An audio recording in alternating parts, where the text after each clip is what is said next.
welcome to my channel, and today we're going to talk about my top 5 favorite soundtracks. So first up on my list is the soundtrack to Judgment Night. So I have to admit that I have actually never seen this film. This is the only instance of this on this list. I have seen the films for every other soundtrack on this list, but this one, I don't know why, I just didn't have any interest in seeing the film. But the soundtrack kicks so much ass. So the songs are all collaborations between rap acts and metal acts.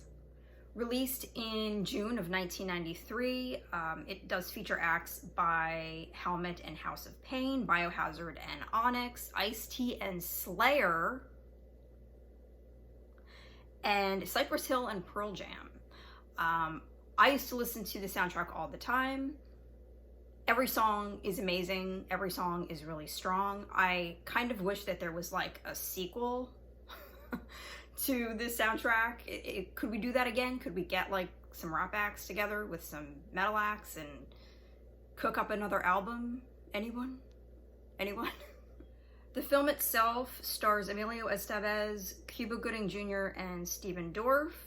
It grossed over $12 million on a budget of $21 million. And overall, the soundtrack was better received than the movie was. Has anyone seen this movie? Let me know in the comments if you've seen it and what you thought of it. Next up is the Crow soundtrack. Released in March of 1994, the soundtrack features The Cure, Nine Inch Nails, Rage Against the Machine, Pantera, among many, many others. This is an iconic film that probably all of you have seen at some point, and I'm sure if you've seen the film, you have probably heard at least some of the soundtrack as well. The soundtrack is definitely just as impactful and just as famous as the film is. I think it encapsulates the movie and also the time, the 90s, flawlessly. My personal favorite songs off this album, It Can't Rain All the Time, Slip Slide Melting, Dead Souls, which is the Nine Inch Nails track, and of course the Cure song, Burn. I've already talked about this in a previous video, and I will continue talking about this because it's just so weird that that particular song, that Cure song, that bass line, I can't get out of my head, and I will never get out of my head until the day I die. I have that song on my phone, and it's been on my phone for a really long time, and I'm usually not in the mood to listen to it, but like I can't take it off my phone because that song is stuck in my head so much. You know, sometimes like if you can't get a song out of your head, you're like, well, maybe if I listen to the actual song, that will help kind of like clear the brain out, you know? So it will forever be on my phone, even though I don't really listen to that song that much, except like in my head where it always is. Next up, Pulp Fiction. Released in January of 1994. I think this is probably the most eclectic song collection on this list. I used to listen to the soundtrack nonstop. It was a huge part of my teen years. I listened to the soundtrack a lot more than I saw the movie. I have seen the movie quite a few times now, but back when the soundtrack came out, I was like way more into the soundtrack. I feel like it took me a little longer to get into the movie. I was pretty young still when that film came out, so it took a while. Obviously now the adult me thinks that film is a classic. It's flawless, it's amazing, and obviously we were all still kind of perplexed that it lost to Forrest Gump for the Oscar for Best Picture. Anyway, so I love the Dick Dale songs on this album. I love Girl, You'll Be a Woman Soon, Lonesome Town, and Flowers on the Wall by the Statler Brothers. This song, my friend and I used to love this song, and we would sing the lyrics to each other all the time. It's just this weird, cute, bouncy song. I don't know, it's just... And that's another earworm, too, that song. That will get stuck in your head for a very long time. Some of the songs are kind of corny, some of the songs are really cool, but I think it all blends together really well, it all works together really well, and they're all really great representations of the film. They work perfectly along with that film. So for this next one, I was debating whether to put the Dirty Dancing soundtrack or the Rushmore soundtrack on here. I have listened to both equally as much. I adore both, although Rushmore would have been like the cooler choice. Ultimately, I went with Dirty Dancing because I did wind up listening to that more. I still listen to that soundtrack occasionally. I don't really listen to the Rushmore soundtrack all that much. I enjoyed both movies very much. I have definitely seen Dirty Dancing more because it's just on TV more, you know. So, Dirty Dancing released in August of 1987. My favorite songs are Hungry Eyes, the Patrick Swayze song, She's Like the Wind. Oh my god, that song. His voice.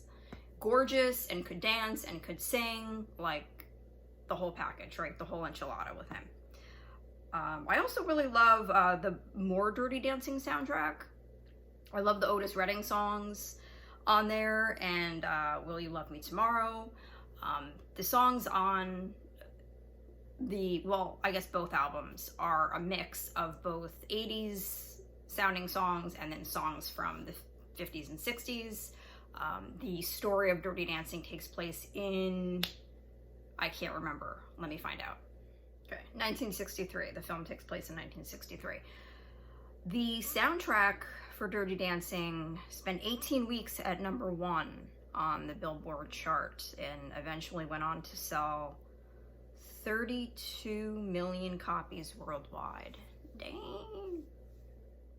And #1 on my list for my favorite soundtracks of all time is the soundtrack to the film Romeo and Juliet. The film, directed by Baz Luhrmann, was released in 1996. It stars Claire Danes and Leonardo DiCaprio. Anytime I see like a nostalgic post on Instagram with this movie, the comments are always, oh my god, that soundtrack, I love that soundtrack, that's my favorite soundtrack, that's the best soundtrack ever. Because it is. Now, I really loved the film. Baz Luhrmann is such an innovative, visionary director. Everything he does it's so unique. Moulin Rouge, I mean, oh my god, I love that movie so much. That is a special mention for my favorite soundtracks. Let's make that a special mention because that soundtrack is absolutely phenomenal. But the film Romeo and Juliet, it was very innovative. I had never seen Shakespeare delivered like that. I was actually kind of surprised that over the years no one else had tried to sort of replicate that, because Hollywood is kind of known for that, right? Just kind of taking an idea and like running it into the ground.